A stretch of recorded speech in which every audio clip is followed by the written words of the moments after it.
Okay, so now that we're in third section, we'll be talking about HTML5. If you guys remember in the very first video while introducing PHP, I said that PHP works excellent with HTML5. So what is HTML5?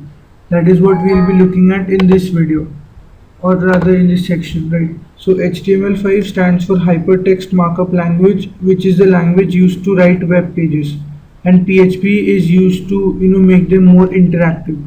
So in this section we'll be looking at how to make web pages, and in the next section we'll talk about how HTML and PHP work together to make them more productive. So the very first thing is, what is HTML5? HTML5 stands for Hypertext Markup Language. So let's do it word by word. What is hypertext? Usually we have static text, right? We have just text, but hypertext stands for that text which does something. So hypertext basically stands for text with links. When you click on the text, something happens.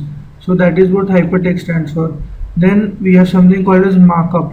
Markup basically means that the entire content is marked up in certain things called tags in HTML, which we'll be talking about in the next video, right?